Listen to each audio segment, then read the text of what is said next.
Menarik sekali nih sebenarnya kalau kita ngomongin Samalas ini kayak ya membuka luka lama sebuah bencana. Tapi bersyukur kata sebenarnya kita. Zaman itu mungkin penduduk masih kurang kan. Sedikit lah ya. Bayangkan kalau sekarang Rinjani meletus. Mungkin orang-orang di belahan bumi yang lain itu tidak tahu bahwa meletusnya itu di sini kan. Iya, kan kita bisa membuat sebuah arena misalnya Pompeii baru di.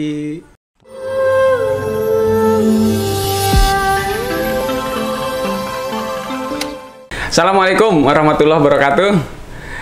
Sore baru hujan. Saya kira beliau nggak hadir juga ini. Ternyata beliau bela-belain silaturahmi ke YS Podcast. Kita kayaknya udah nggak asing deh kalau di media sosial dengan beliau. Beliau Bang Kus. Sering kita panggil Bang Kus ya. Siap, Bang Kus Nadi. Ya, jadi beliau ini saya mengikuti betul sejak 2018. Jadi Side ini betul-betul ditunggu sama orang. Jadi setiap kejadian dulu itu kayaknya kalau sudah Side yang berkomentar itu seolah itu jadi media mainstream. Wah deh, luar biasa. Serius Bang. Saya berpikir biasa aja. Jadi setelah Side memberikan penjelasan terhadap fenomena alam gempa itu, kayaknya udah adem gitu. Jadi kan dibahas secara ilmiah. Iya. Ada memang orang-orang lain yang memberikan pendapatnya ya ada yang paranormal ada segala macam kan. Nah, tapi ketika Bangku sudah memberikan ini seolah-olah itu di-share ratusan kali kan informasi yang sudah diberikan di situ karena penjelasannya begitu ilmiah, begitu detail. Bangkus, apa kabar? Alhamdulillah baik. Bang YS apa saya sebut apa ini? Panggilannya. Boleh Bang YS. Kalau saya kan dipanggil Bung sudah ada Bungkus nah ini ya, kan. Ya, Bungkus, jadi saya panggil diri saya aja Bangkus saja. Ya, oke, siap. Ini Bungkus. Ya, ini enak juga gini kita komentator bola dulu ya. Iya, komentator bola itu. Ya, betul. Ini gimana melihat sejak 2018 ini secara edukasi. Kita secara edukasi di media sosial, ini Bungkus ini sudah mulai mendapatkan tempat di tengah masyarakat khususnya dalam rangka penangkal hoax kalau saya melihatnya. Siap. Gimana sejak 2018 itu? Ceritanya gimana memulainya dulu itu? Ya, jadinya kita kan awalnya kan aktivis inilah ya bencana waktu itu kan. Jadi awal-awalnya kita waktu itu mendapatkan mendapatkan perintah lah dari pimpinan pusat Tiagi maupun dari provinsi khususnya dinas kan untuk melakukan pengumpulan dana lah untuk untuk bantuan gempa. Jadi awalnya di situ terus kita jadi aktivis setiap hari jalan-jalan ke KLU untuk menyebarkan bantuan lah ya. Gitu. Terus sambil disitulah kita memberikan informasi juga ke masyarakat melalui langsung maupun media sosial jadi seperti itu. Nah awalnya ya itu niat-niat nothing tulus dan ya santai-santai saja sambil memberikan informasi sehingga masyarakat juga tidak terlalu termakan hoax jadi seperti itu. Jangan sampai bencana alam diikuti dengan bencana informasi. Iya benar sekali. Jadi kan masyarakat waktu itu kan benar-benar dalam kondisi panik kan, dalam kondisi trauma akibat gempa yang terjadi bertubi-tubi, jadi sampai sekitar 3 atau 4 kali gempa yang besarnya ya. Jadi kan kekhawatiran kalau ada informasi-informasi yang kurang ini kan, yang meresahkan itu tetap menjadi konsumsi mereka karena mereka semua diterima gitu loh. Betul. Nah, mentah itu ya. Iya, jadi kita akhirnya terpanggil lah kita untuk menjadi penengah gitu loh. Yang memberikan informasi sesuai dengan ranah keilmuan kita gitu. Nah, jadi itulah dasarnya. Jadi terjun ingin membantu kemanusiaan tapi akhirnya ketemu momen ya. Iya, momennya di situ jadi seperti itu. Jadi ketemu momen nih Bangkus ini ketika gempa 2018 dan saya mengikuti betul banyak sekali yang men-share informasi yang sudah diberikan jadi terjun di tengah masyarakat. Nah kemudian pada akhirnya kayaknya setiap ada susulah sampai saat ini nih orang orang betul-betul menunggu Sida nih. Jadi maksud saya seolah-olah jadi media mainstream apa semua yang Sida buat itu. Gimana ketika banyak yang mencari Sida di sosial media? Ya makanya di situ juga kita harus mulai saat ini kan kita harus menginikan diri kan, jadi jangan sampai terlalu juga ketika kita sudah merasa menjadi media mainstream, terus terlalu semua kita mau nge-share gitu. Nah itu yang saya lakukan sekarang ya, ketika memang benar-benar dibutuhkan, ya menahan diri lah istilahnya, benar-benar dibutuhkan, ya baru saya memberikan informasi biar untuk menghindari juga kekhawatiran masyarakat gitu loh. Tapi kalau yang setiap hari kita nge-share, nanti kan kita buat sesuatu jadinya. Panik malah ya nanti. Malah panik gitu loh.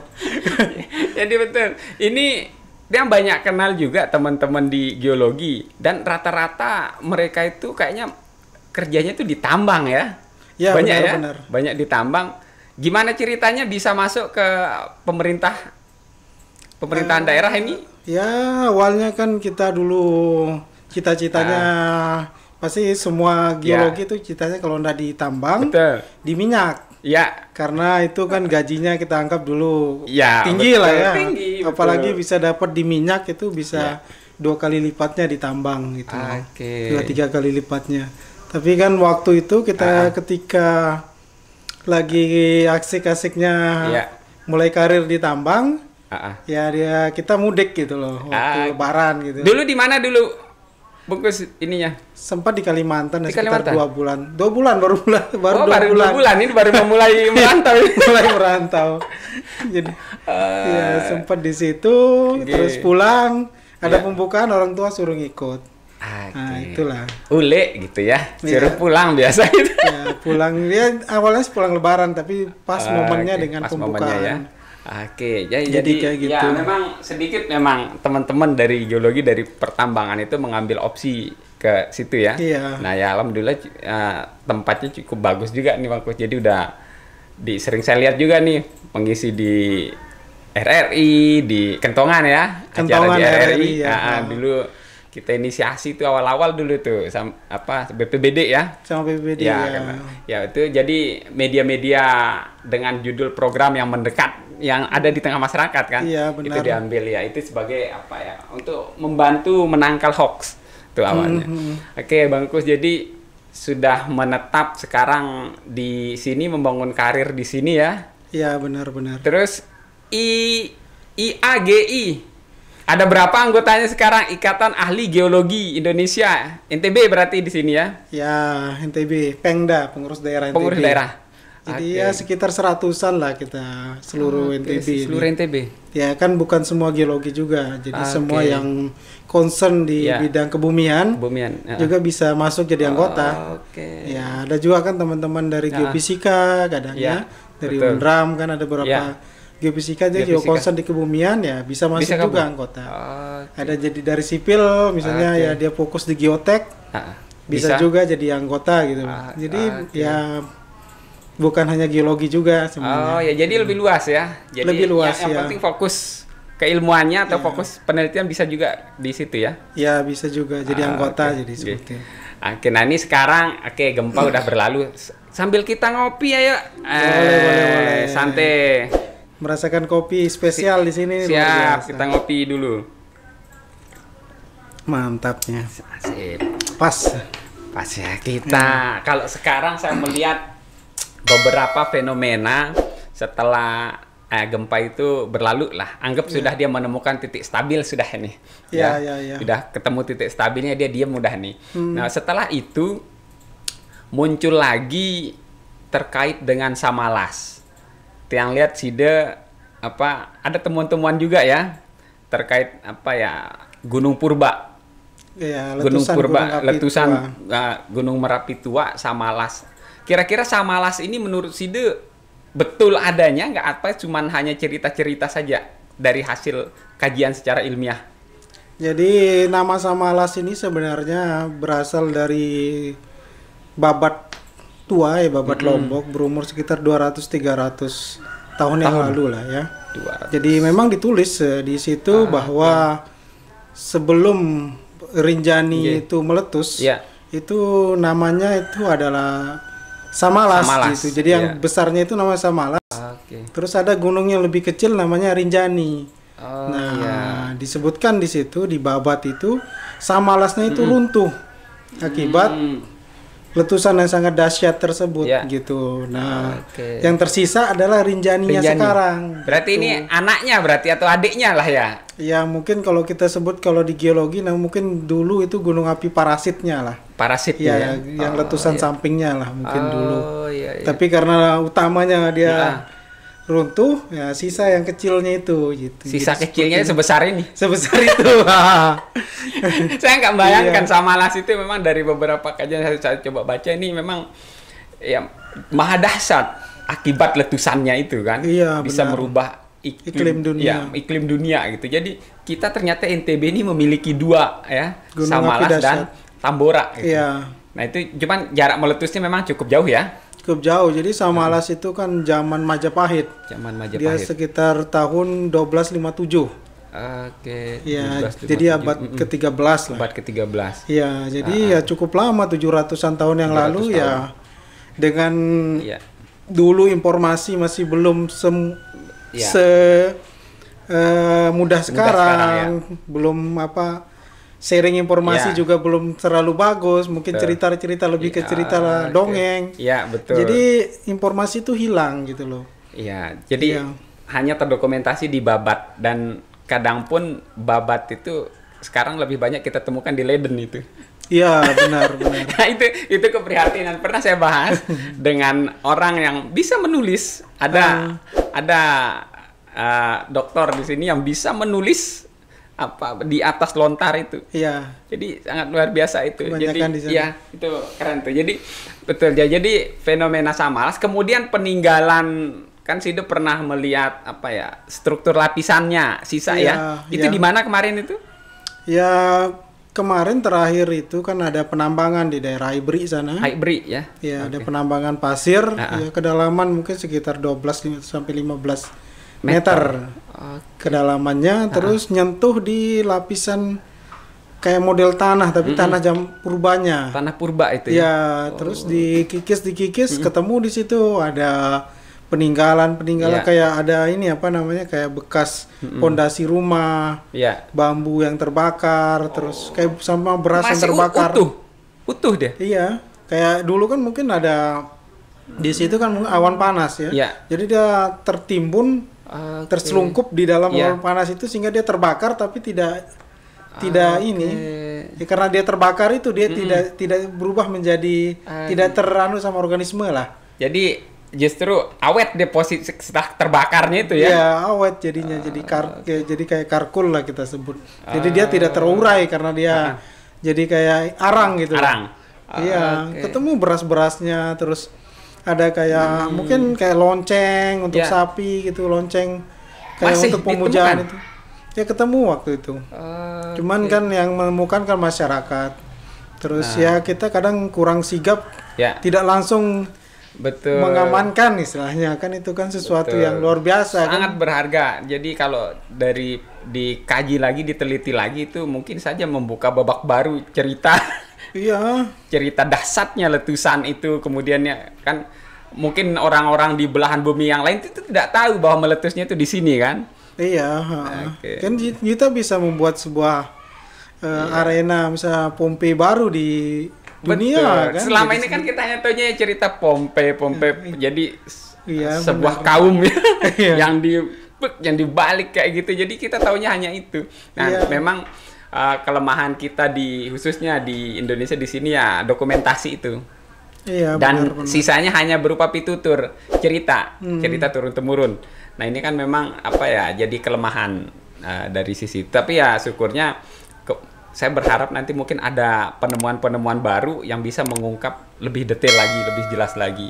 Nah, menurut Bang, sini ada nggak kira-kira potensi ke arah sana? Sebenarnya kan kalau kita lihat ini kan endapannya cukup tebal ya. Endapan Rinjani yang meletus atau Samalas meletus itu kan diperkirakan kan kemungkinan di selatannya Rinjani itu kan dulu pemukiman yang cukup inilah cukup banyak lah ya. Jadi seperti itu mulai dari kemarin kita lihat di misalnya di Tanah Bea Lombok Tengah ya. Terus juga Ivory itu ditemukan beberapa artefak yang berkaitan dengan zaman itu gitu loh. Peradaban di situ sebenarnya ada ya. Iya, dan itu kan dulunya memang lokasi tambang awalnya. Jadi masyarakat nambang 15-20 meter di bawahnya itu ketemu. Jadi seperti itu. Jadi kalau kita mau bongkar sendiri sebenarnya susah juga kalau bongkar. Betul. 15 meter sekian hektar. Iya. Itu. Sebenarnya udah dibukakan. Iya. Yang sebenarnya tinggal kita ini saja sebenarnya. Mengamankan. Nah, itu kadang yang susah kita. Oke, betul. Jadi juga ya masyarakat kita kalau tahu ya kalau berburu harta karun mungkin ya. Iya, itu yang bahaya itu. Dianggap harta karun juga. Itu kan betul. Kayak apa namanya? Kayak tembaga atau apa namanya yang warna-warna kuningan yang zaman-zaman dulu itu. Itu mungkin ketika didapat ini jadi harta saya gitu loh. Betul. Nah, ketika sudah ada di tengah masyarakat ya sudah. Kita sudah tidak bisa lagi ya. Nah, kecuali nanti ada pemerintah kita turun segera mengamankan itu, menjadikan sebagai barang peninggalan kan, itu menjadi bisa juga ya. Cerita baru ditaruh di museum kan bisa. Betul. Ini ditemukan di sini gitu-gitu kan. Betul. Itu lebih mempertegas keberadaan peradaban sebelum meletusnya Samalas itu gitu. Ya. Oke, menarik sekali nih sebenarnya kalau kita ngomongin Samalas ini kayak ya membuka luka lama sebuah bencana. Bencana maha dahsyat ya. Oke. Tapi bersyukur kata sebenarnya kita. Zaman itu mungkin penduduk masih kurang kan. Sedikit lah ya. Bayangkan kalau sekarang Rinjani meletus. Iya kan yang meletus dahsyatnya seperti Samalas itu. Berapa korban kan. Tapi potensinya sekarang dia tidur nyaman, nyenyak apa gimana aja ini? Potensinya kan aktif, cuman kan energinya sudah hilang sangat banyak gitu. Artinya dulu dapur magmanya yang sangat besar itu, ketika meletus dahsyat itu kan keluar semua material dari dalam. Nah sekarang itu dapur magma itu tertimbun, jadi sisa-sisa kecil. Nah terbentuklah anak baru jari itu. Baru jari itu ya, itu sebagai aktivitas dapur magmanya ya. Aktivitas dapur magma yang kekuatannya juga belum besar gitu loh. Ya semua kalau kita berharap nih warga Lombok, warga NTB ya tidur tenang saja lah gitu ya. Tapi aktivitas ini kan tetap sebagai apa ya kalau kita sebut ya hidup ya. Ya kalau di Gunung Api status itu aktif ya. Aktif ya. Ya aktif. Ya kan ada berapa status, ada normal, waspada, siaga, awas. Nah, dia sekarang kondisinya dalam kondisi status waspada. Waspada ya? Ya, waspada itu karena memang ada peningkatan secara seismografinya. Cuman ya ndak ini juga. Karena itu kan status sudah dari 2015. Ya udah lama ya. Jadi karena tidak ada penurunan seismositas tapi makanya tetap di status waspada itu. Waspada ya.